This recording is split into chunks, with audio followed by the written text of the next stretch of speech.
오늘의 말씀은 민수기 3장 14절부터 39절까지 말씀입니다.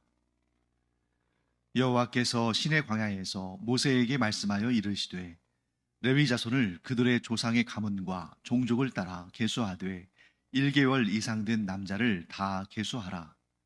모세가 여호와의 말씀을 따라 그 명령하신 대로 계수하니라.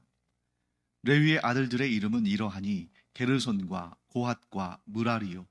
게르손의 아들들의 이름은 그들의 종족대로 이러하니 림니와 시므이요.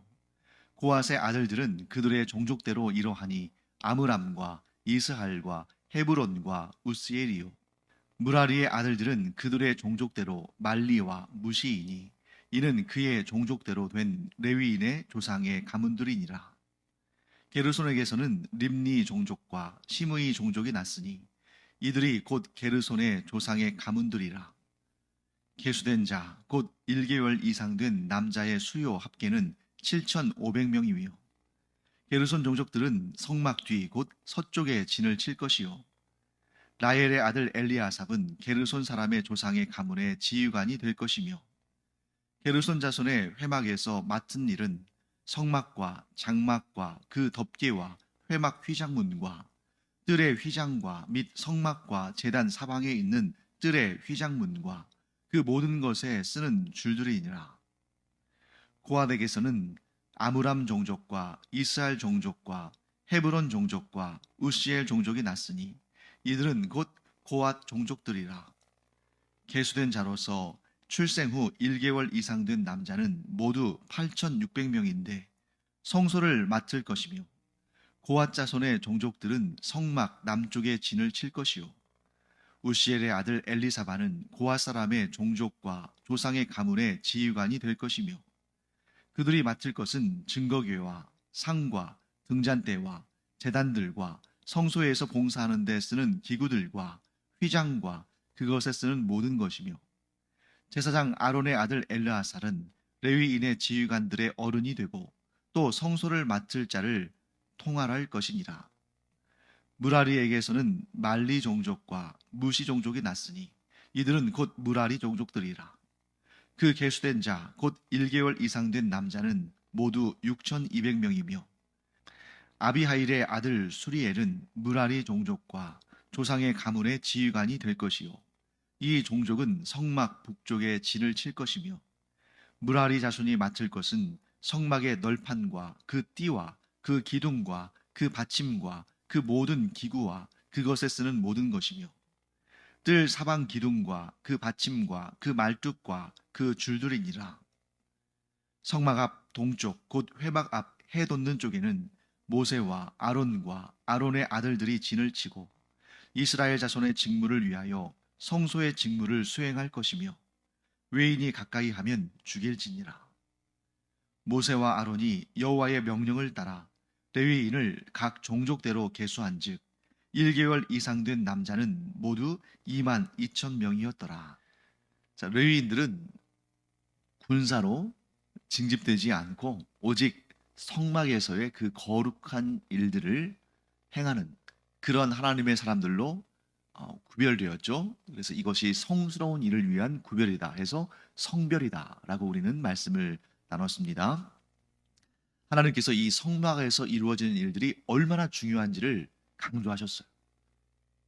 그래서 군사력이 아무리 강하고 경제적으로 아무리 부유해도 이 거룩함에 대한 이스라엘 백성들의 상태가 잘못되어 있으면 그들은 하나님의 진노를 받고 결국에는 외적이나 또는 내부의 문제로 그들이 심각한 환난과 고난을 경험하게 하십니다.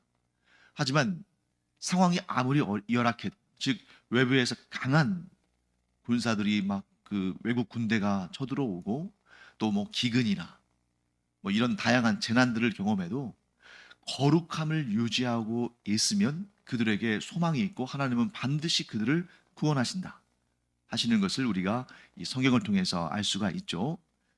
그 거룩한 일을 담당하도록 부르심을 받고 구별되어진 사람들이 바로 레위인들이었습니다. 이처럼 레위인은 이 레위 지파는 이스라엘의 온 백성들 모든 지파들 가운데 가장 중요한 임무를 맡은 자들이죠. 그런데 여기에서 우리가 알아야 할 사실은 그들이 맡은 임무가 중요한 만큼 그들이 짊어져야 할 무게도 비교할 수 없을 만큼 무거운 것이라는 것입니다. 즉, 이 레위인들이 어떻게 하느냐에 따라서 하나님의 복이, 하나님의 은혜가 이 이스라엘 백성들에게 임하지만 그들의 또 실패와 타락이 곧 이스라엘 전체에 아주 심각한 위험을 가져올 수 있다 하는 것을 우리가 보게 되는 것이죠. 그래서 이 레위인들이 짊어져야 할 무게는 굉장히 무거운 것이었다. 영적으로나 육적으로나. 레위인들이 실패하면 이스라엘이 실패하는 길로 이어져요.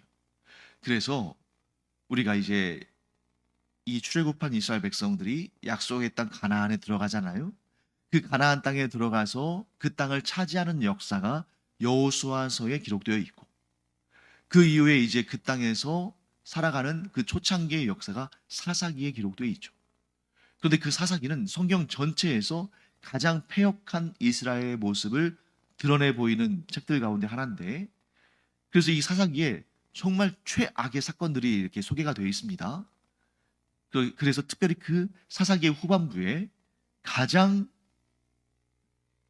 더럽고 추악한 사건들을 좀 모아놨는데, 그 사건들은 다름 아닌 레위인의 타락으로 말미암아 이루어지는 그런 사건들임을 우리가 보게 되는 거죠. 레위인이 이스라엘 사람들의 대표로 하나님께 구별되어 바쳐진 그 일은 너무나 영광스럽고 너무나 복된 일이지만, 반대로 그들이 그들의 직무를 제대로 수행하지 않고 그들이 타락하고 변절되었을 때 이스라엘 전체에 얼마나 심각한 타격이 있는가 하는 것도 그들이 알아야 되는 거죠. 이런 영적인 무게가 레위인의 어깨에 올려져 있는 것입니다. 그들이 이런 무거운 영적인 책임감을 가지고 일을 해야 되는 거죠. 또 한 가지는 실제로 그들이 해야 되는 그 노동의 강도가 아주 무거운 것이었습니다. 영적인 무게만 무거운 게 아니라 그들이 육체적으로 짊어지는 그러한 그 짐, 그들에게 부여된 그러한 무게, 실질적인 무게도 굉장히 무거웠다는 거죠. 그래서 우리가 어제도 살펴봤습니다만 보통 군역, 즉 군사의 일에, 군대에 동원되는 일은 20세부터 60세 정도까지 이렇게 구별된다면 이 거룩한 일을 담당하는 레위인들의 직무의 기간은 30세부터 50세까지, 그러니까 기간도 절반, 또 10년 늦게 시작해서 10년 일찍 끝내는 그런 모습을 보게 됩니다. 이것이 영적으로도 굉장히 신경 써야 되는 그런 직무이기 때문에도 그렇지만 육체적으로도 굉장히 무거운 짐을 지고 날라야 되는 그런 일이 있었기 때문에 더 그랬다.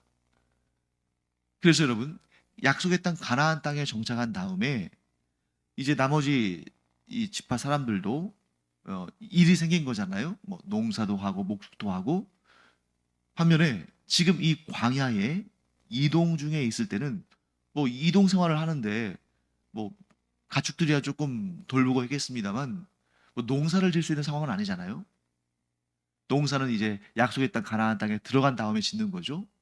반면에 레위인들은 약속의 땅 가나안 땅에 들어간 다음뿐만 아니라 지금 이동하고 있는 이 광야의 이동 기간 중에도 그들은 여전히 성막에서 일을 하는데, 더 그들을 힘들게 하는 이유는 뭐예요? 약속의 땅 가나안 땅에 들어가면 성막도 어느 정도 고정이 된 위치에 있고 나중에 성전이 지어진 다음에는 아예 움직이지 못하는 거죠. 그런데 지금 이 광야의 이동 생활 중에는 계속해서 접었다가 이동했다가 다시 폈다가 해체했다가 이동했다가 다시 설치했다가 이런 일들이 반복이기 때문에 얼마나 힘들었겠어요. 그러니까 이런 육체적인 아주 강한 강도의 일을 할 때에 사명감이 없으면 못한다는 거죠. 자, 우리 그리스도인들도 마찬가지입니다. 이 세상을 살아가면서 우리는 세상 사람들보다 몇 곱절의 무기를 짊어지고 사는 거예요. 왜? 그들과 똑같이 이 세상에서 생활하며 일하며 살아가는데 우리는 또 주일에 주일 성수를 하면서 하나님께 예배를 드리고 또 하나님께 뭐 11조와 감사원금과 뭐 주일원금 같은 그 수입의 일부를 하나님을 위해서 성별하여 드리고, 또 그리스도인들이기 때문에 자기 마음대로 살지 아니하고 하나님의 뜻을 따라 정직하고 의롭고 선하고 베풀고, 악을 악으로 갚지 않고 악을 선으로 갚고, 이런 일을 해야 하니까 따지고 보면 이 그리스도인들의 생활만큼 이 세상에서 고단한 생활은 없는 거예요.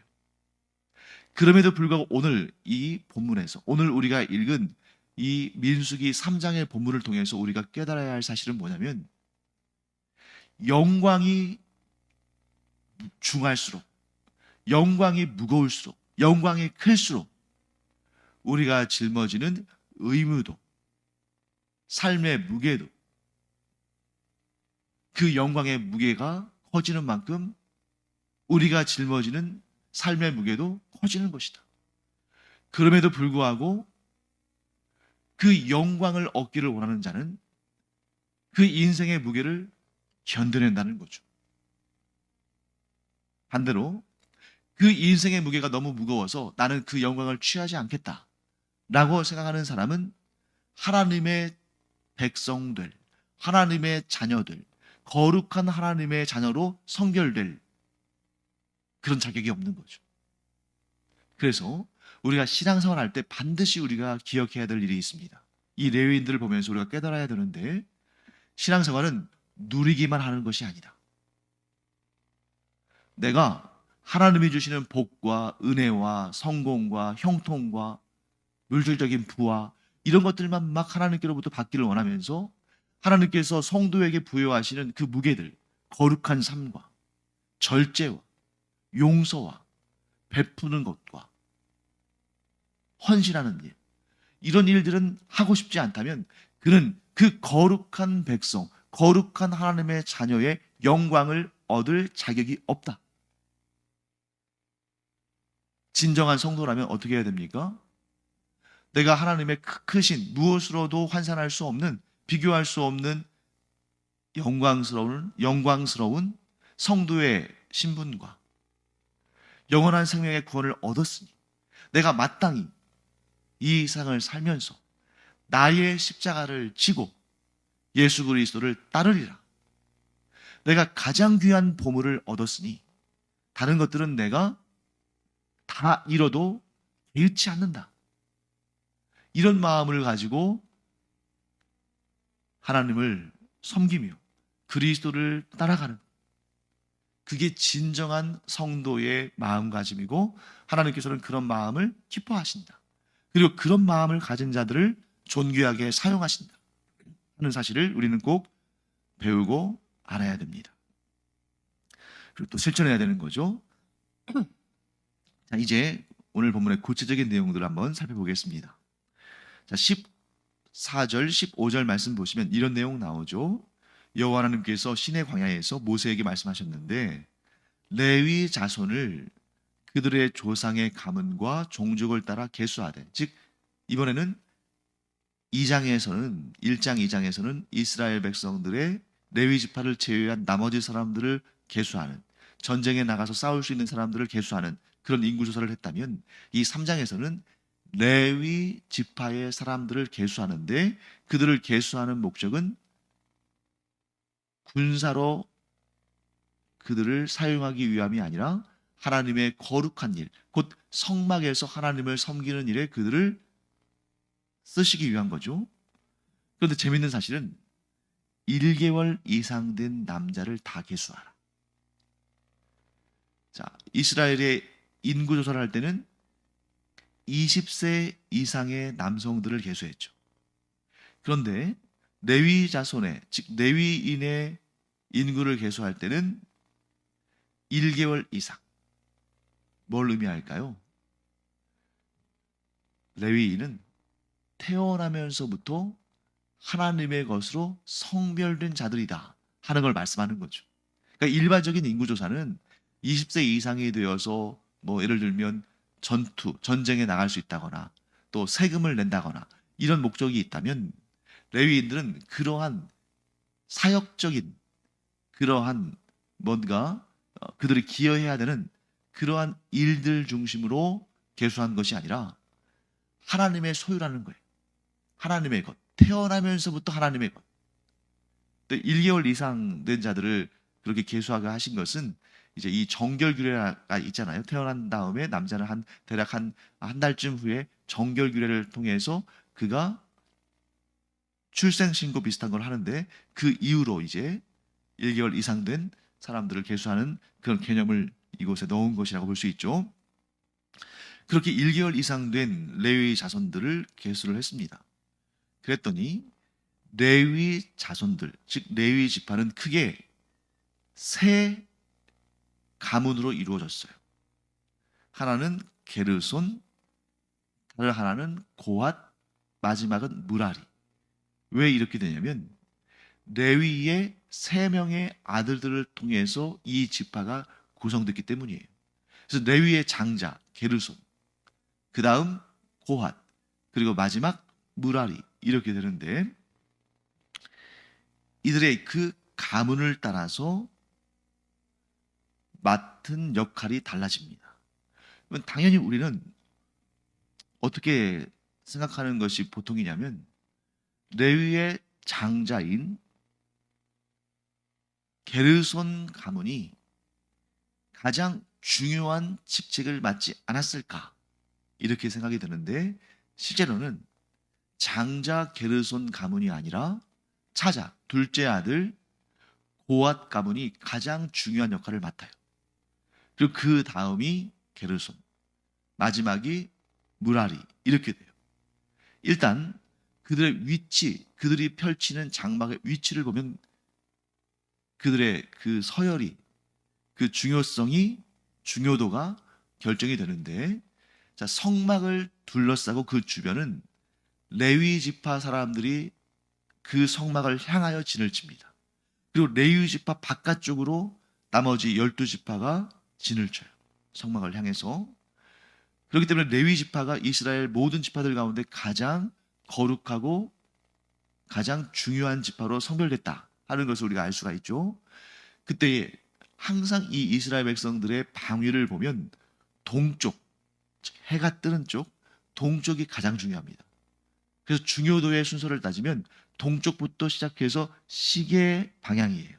그래서 동쪽, 남쪽, 서쪽, 북쪽 이렇게 되는데 동쪽에는 모세와 아론 그리고 아론의 아들들인 엘르아살과 이다말 그의 가족들 이렇게 제사장과 이스라엘의 지도자 무리들이 그 동쪽 성막의 동쪽에 진을 칩니다. 그리고 성막의 남쪽은 그 다음에 두 번째로 중요한데 그것이 게르손 가문이 아니라 고앗 가문. 그리고 성막의 서쪽이 게르손 가문, 성막의 북쪽이 무라리 가문 이렇게 되는 거예요.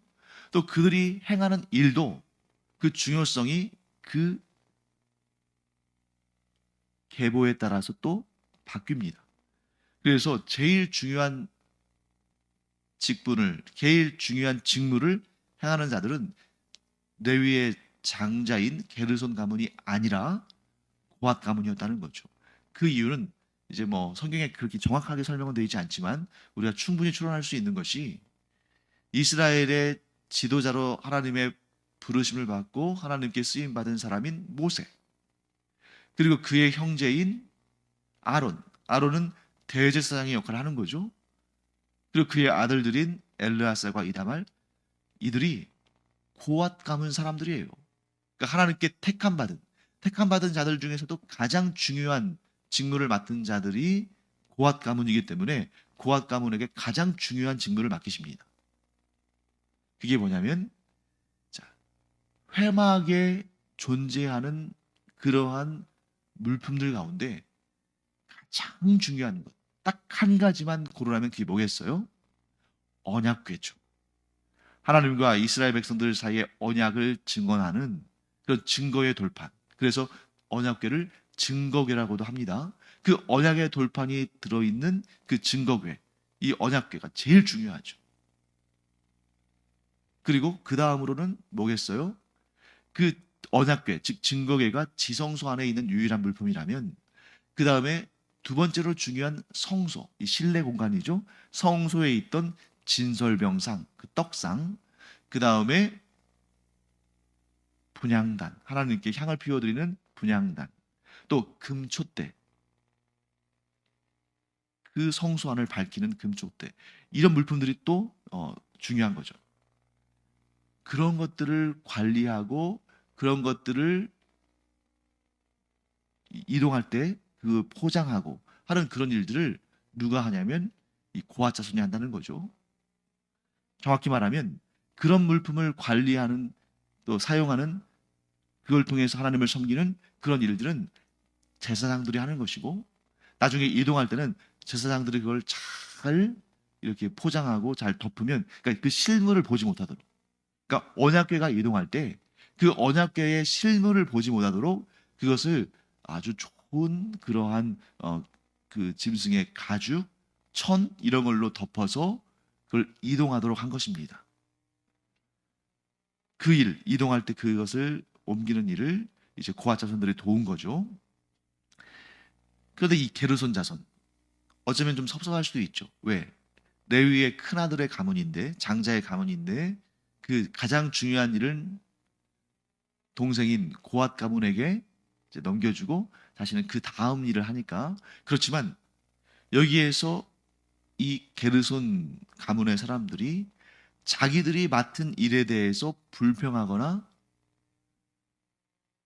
자신들이 왜 그 중요한 직무를 고앗 자손에게 넘겨줬는가 하고 한탄할 수 없는 것은 그 일을 맡기신 분이 하나님이시고, 또한 그 일 자체도 너무나도 소중하고 중요한 일이기 때문이에요.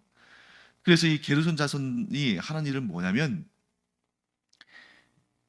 성막과 휘장, 그러니까 일종의 패브릭, 좀 이렇게 접을 수 있고 또 부드러운 그러한 재질의 것들을 관리를 했습니다.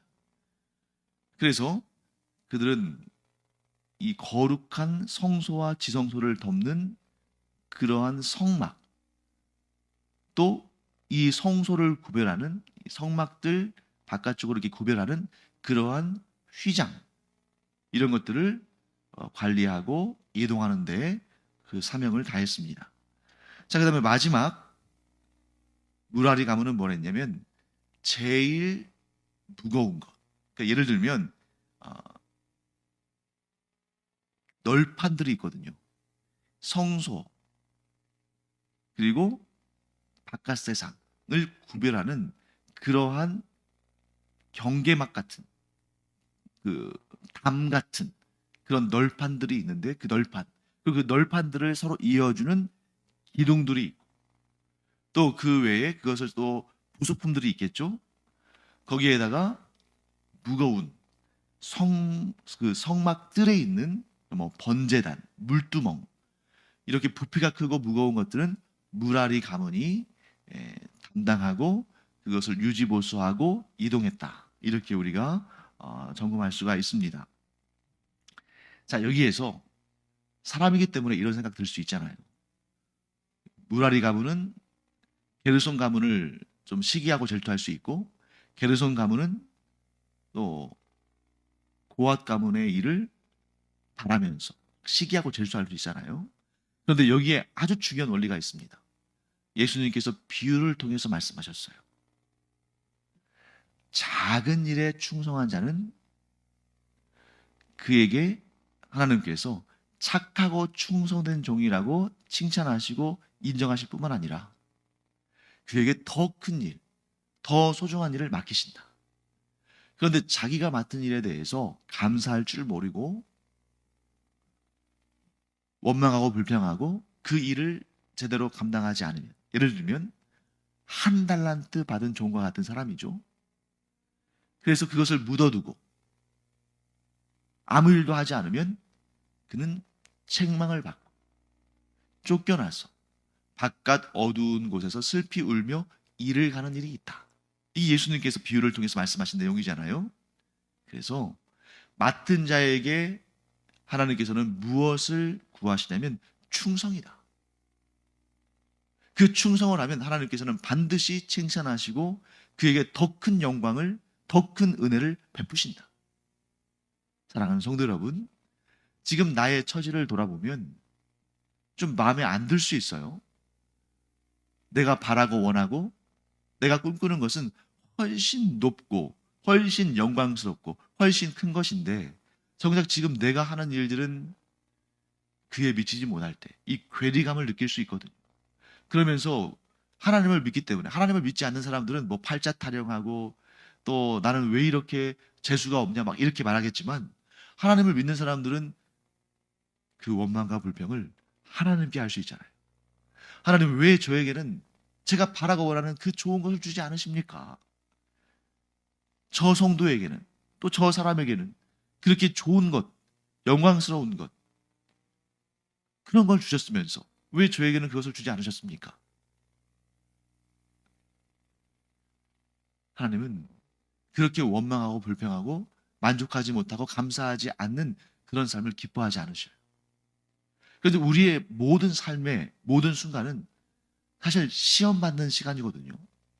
어떤 시험이요? 사탄의 시험을 받기도 하지만 동시에 하나님의 시험을 받습니다. 사탄의 시험은 우리를 하나님으로부터 뺏어서 우리의 구원을 빼앗고 우리를 더럽고 추악하고 악한 존재로 만들고, 그래서 자신의 소유, 사탄의 소유로 만들려고 하는 시험이지만, 즉 우리를 실족하게 하고 우리를 괴롭히는 시험이지만, 하나님의 시험은 달라요. 하나님의 시험은 뭔가 우리에게 작은 것을 주셔서 그 작은 것에 충성하고 그 작은 것에 만족하고 감사하며 성실하게 하나님의 뜻대로 살면 하나님께서 더 큰 영광과 더 큰 복을 주신다. 때로는 내가 감당할 수 없는 큰 것을 주시기도 하셔요. 그것도 시험입니다. 내가 감당할 수 없는 큰 것을 주셨을 때 두려워하거나 스트레스 받거나 고민하거나 그러면서 시간을 허비하는 것이 아니라, 나는 능력이 없지만 내가 하나님과 함께 이 일을 행할 수 있다 하는 그런 믿음의 담대함을 가지고 나아가는 자를 하나님께서 존귀하게 여기시고 그에게 더욱 큰 영광과 더욱 큰 복을 주신다. 그러므로 우리 꼭 기억하기 바랍니다. 우리의 삶의 모든 순간은 시험의 연속이다. 사탄의 시험이든 하나님의 시험이든 우리의 삶의 모든 순간에는 시험이 있다. 그때 사탄의 시험에 대해서는 하나님의 말씀으로 쳐내버리고, 하나님의 시험에 대해서는 감사와 성실함으로, 또 주님과 함께하는 그런 용기와 모든 것을 하나님께 의지하는, 하나님과 동행하는 삶을 삶으로 그 시험에 우리가 좋은 결과를 내면 하나님께서 우리에게 더 큰 영광과 더 큰 복과 상을 주신다. 꼭 기억하는 우리가 되기를 간절히 축원합니다. 기도하겠습니다. 하나님, 저희가 때로는 다른 사람과 저희 자신을 비교하면서 때로는 원망하고 불평하고 또 때로는 낙심도 하고 하면서 시간을 허비할 때가 많았음을 고백합니다. 그러나 오늘 하나님께 주신 말씀을 붙들고 어떠한 상황에 있든지 사탄의 시험은 하나님의 말씀으로 쳐내고, 하나님의 시험에는 하나님께서 저에게 무엇을 주셨든지 감사함으로 받고 충성되이 성실하게 그 사명을 잘 감당함으로 하나님께 칭찬받고 더 큰 영광과 더 복된 상과 은혜를 얻는 저희들 되게 하여 주시옵소서. 감사드리며 예수님의 이름으로 축복하며 기도합니다. 아멘. 기도하는 시간입니다. 오늘날 우리가 좀 어려워하거나 또 좀 실망하거나, 특히 이 기도의 제목이 되는 그런 내용들은 하나님의 시험이다. 근데 그 시험은 우리를 실족하게 하시는 시험이 아니라 더 큰 복을 주시고 더 큰 영광을 주시기 위한 그러한 달아보심이다 하는 것을 깨닫고, 우리가 하나님께 간절히 간구할 뿐만 아니라 하나님께서 주신 것을 또한 감사하고 그 맡기신 사명을 잘 감당할 수 있도록 오직 하나님만 의지하는 그런 이 기도의 시간이 되기를 바랍니다. 기도하겠습니다.